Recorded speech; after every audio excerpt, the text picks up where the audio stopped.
Hello everyone, my name is Bree and welcome to Document a Journey. I am so excited for this video because honestly, I cannot rave enough about this company. This is a pocket palette by Expeditionary Art, and the first time I found them, they were on Etsy, and now she is on both Etsy and she has her own website at arttoolkit.com. When I say she, I'm talking about Maria. She is such a sweet lady. She also has a daughter the same age as my daughter, and I just felt like we kind of hit it off. So, the reason why I just love this product is because it is so small. Look how tiny this little palette is. Now, I appreciate small things or minimal supplies because I'm a mom, and being a mom on the go and wanting to sketch and everything, you can't like get it all out, set it all up, and then sketch for 40 minutes. It just doesn't work out that way. So I am excited to show you this. So I already know that I'm gonna love this palette, and the reason I know is because I have one similar. I'm not sure if this is made by the same company because my husband gifted this to me probably about 6 to 7 years ago. And this is what the inside looks like. Now, Maria's kit has the same, very similar features. So I'm gonna kind of go over what's in here, but I did not receive this size pan from her. So I am going to pull these out so that way I can add them in here and you'll see kind of like what I'm talking about. But I already love this, but this one is gonna be better and I'll show you why. So these are the different pan sizes, and then there's one more. And I'm going to just kind of run over the pan sizes before I open this guy up. This is the regular pan. You can order these separate when you purchase one of these. One of these kits, this one right here, with all these pans in it filled, is $32. Now you have to fill your own paints, but it's the whole tin and the pans inside. Now the cool thing about this kit is that it has a magnet on the bottom, and all these pans are magnetically like fit to the palette. It's also very sleek. Both of them are the exact same, just one's black and one's silver. And they have this mixing space here, which is really nice. So one of these would be $32, and you can pick from silver and black on her website. Then you can talk about getting different pan sizes. So this is the regular pans. You can get 10 of these for $5. This is the mini, and I really am going to enjoy these, I think. And this, you can get 14 of these for $5. This is called the double, and you can get 6 of these for $5. And then there's one more, and it is called the mixing, which is this big one. And there are different, there's 2 different kinds. There's this one, which has the white mixing, which is 1 for $3.50, or you can get 3 of these without the white inside for $5. And I talked to Maria about this, and I told her that I wanted the white because I wanted more mixing space. After working with this one so much, I decided that now I can get away with just mixing on here, but it would be nice if I had more mixing space. So what I kind of did was I took 2 pans out and I put this pan in to give me more mixing space, or maybe I can like mix a color and use it in the background.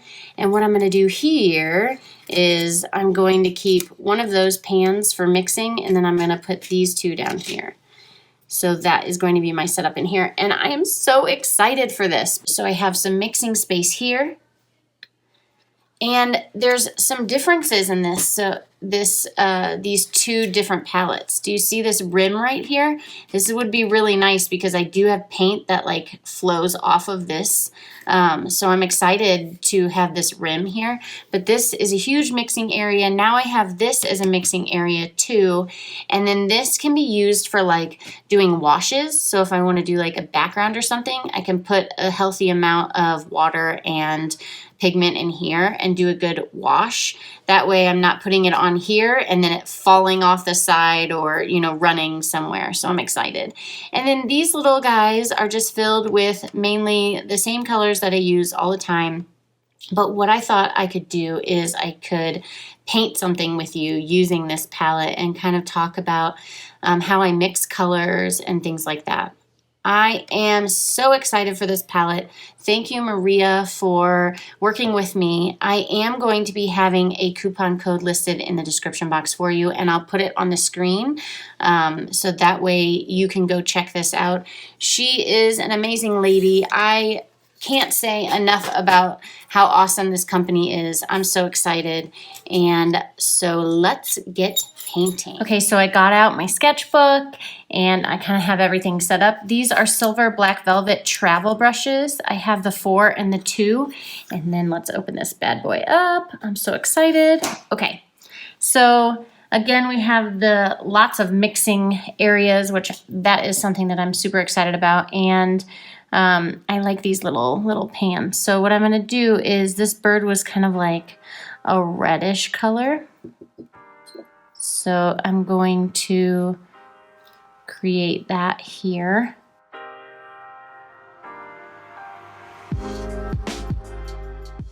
I am adding some, I think that's pyrrole orange, or no, that's scarlet, pyrrole scarlet, and some brown ochre.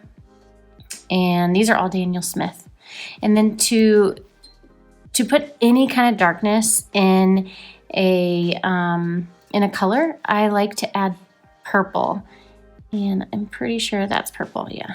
This purple from Daniel Smith is beautiful. So it just kind of like makes everything a little bit dingy, you know what I mean? All right, so I'm just gonna kind of start. This doesn't have too much color. I don't want it to be too much color. I just kind of wanted to show you guys how I'm gonna be using the palette, how big the palette is. Is it something that everyone can use? Probably not. A lot of people really like large palettes and a lot of space, but I enjoy the simpleness, the simplistic way that these palettes are set up. And so I really like it. All right, we're gonna just do a little bit, put some red in here. Now I'm doing a wet on wet. So what happens is you'll kind of see it like bleed out a bit. Perfectly fine. I'll kind of go back in there and mush it around. That's a technical term, mush. And it kind of looks splotchy to me right now. So if there's too much pigment, I will dry my brush completely. That's kind of hard to do with these silver black velvets, but you dry it completely and then it picks up some of your pigment. And that way it doesn't look, you know, too overdone. So I am using, the paper I'm using right now is Tomo River paper. I like the 68 GSM to sketch on. That's my personal preference. I actually use both. I use in my Hobonichi, I have the 52, and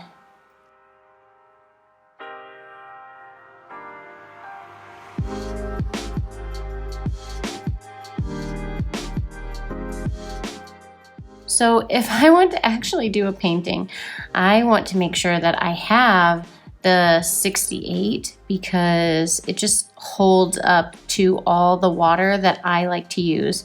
I'm a heavier watered watercolorist. Is that even like a thing? But yeah, that's what I am. I just use a lot more water than most. Less pigment, more water. I always feel, and I'm a builder, a layerer, if you could say it like that. So I just build up on the pigment because, I don't know, that way I can never really truly mess up. I'm just like going over mistakes at that point, you know what I mean? All right, so I'm pretty much gonna be done with the bird. So I am not one to like paint at all. That's just not my style. I get why some people do that, but that's just not my style. So there's that. I want to create these berries. So I mixed the pyrrole red or scarlet and the darker brown. And I'll probably add purple in here too.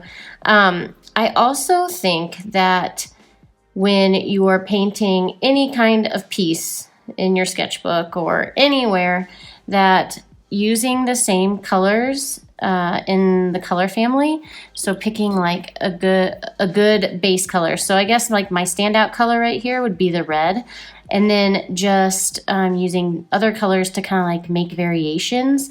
I feel like that ties the piece together so it looks like it's more cohesive than say something that has like rainbow amounts of colors.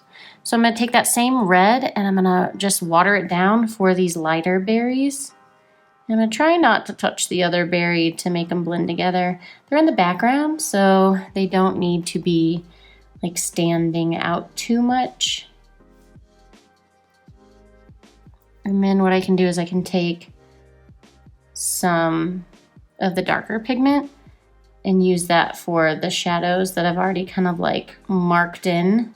And I'll just let all that dry, and then I'll go back on the top of it with another layer because that's what I like to do. I'll probably do the same thing here to create, and the reason why I do that is because it creates depth in your image. So let's go back into our bird. I just added a little bit more of that scarlet, and I'm going to pop it into all these darker places and then blend it out just like I did the first time. So I kind of just take a wet brush, I dab out most of the water, it's still wet, and then that's how I'm doing all my blending. I just go into that area where I laid down the color and I kind of like scrub at the paper. And this is the reason why I like the,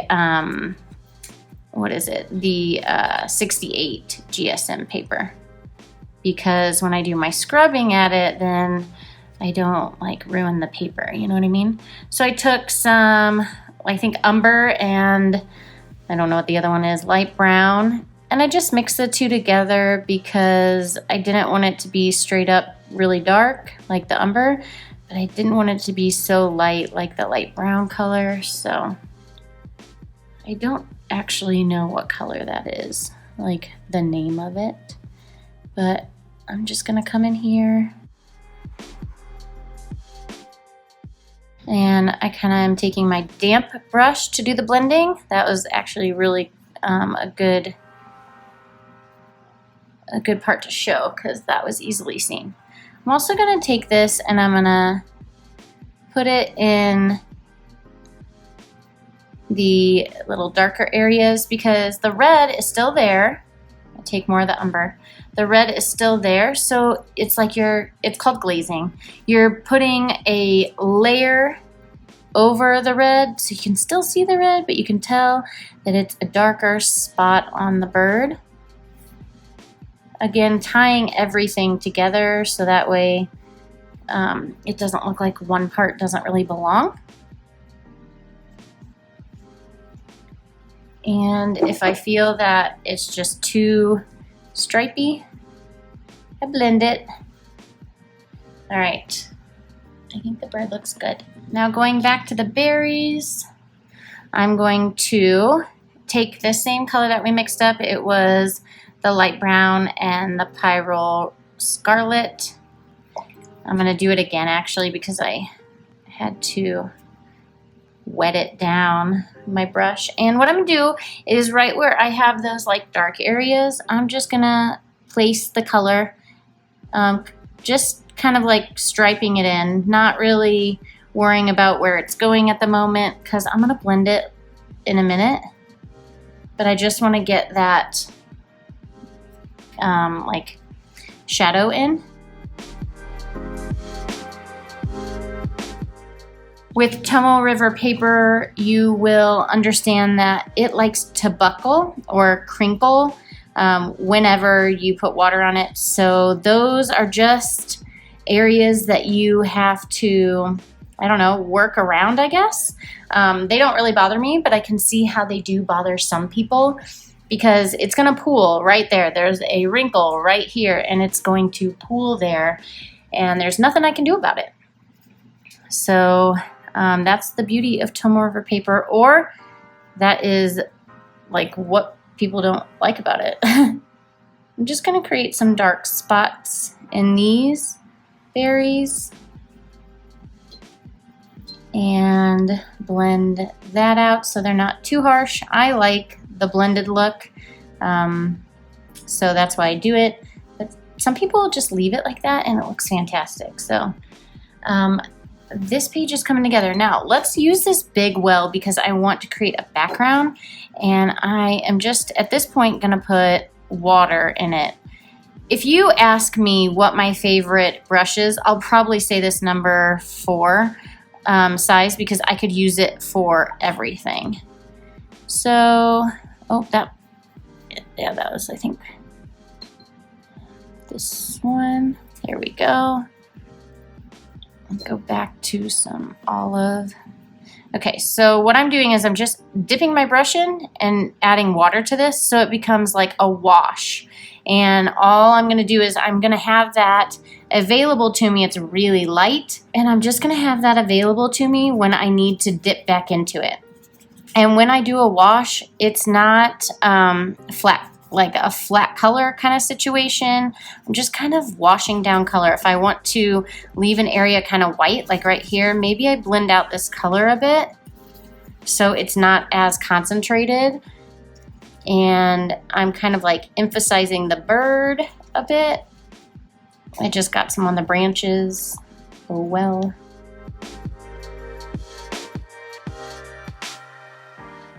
I chose a green background because not only are they in a tree and, you know, maybe this could also signify leaves, but I also chose a green background because the complementary color of red is green.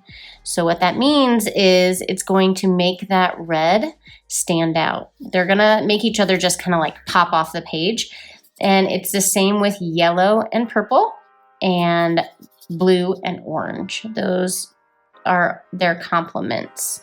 And again, what they do is they just make them pop off the page. They look really nice together. You'll see a lot of like sports teams use those color combinations because they're bright. They they complement each other. So I'm just going to finish using my wash and painting this up.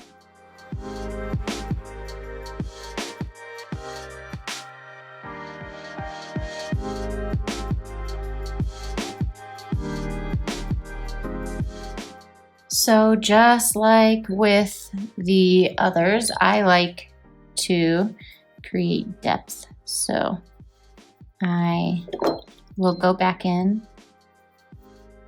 with another color, like a different color green,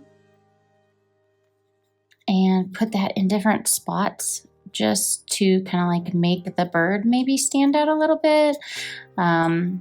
And all that kind of stuff, just to give it depth. Now you'll really see the paper wrinkle here.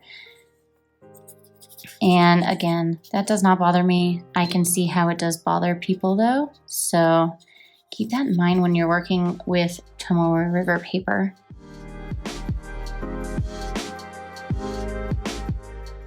So I have been contemplating getting another travel brush. And what I'm kind of looking at is a dagger. I haven't looked too much into it. I've just looked at one company, and that is Rosemary & Co. I'm not sure if I'm going to purchase it or not, but I wanted to know from you all, do you have any Rosemary & Co. brushes? That's a good place to start because I don't have any, nor have I tried any. And do you like them? And then also the next one is, do you have a dagger brush of any kind, and do you like it?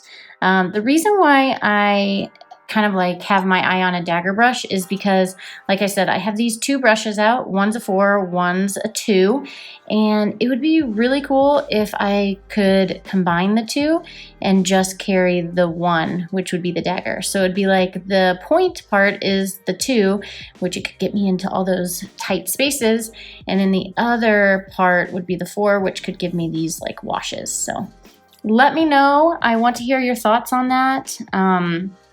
Because I'm really contemplating it.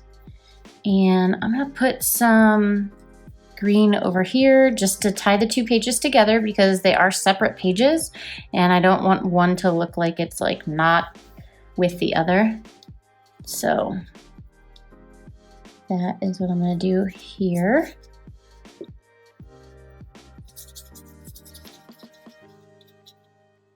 And then I'm gonna call this done, I think. I hope you guys enjoyed this video. I absolutely love this palette. I cannot wait to continue to use it and get to know all the colors that I've picked.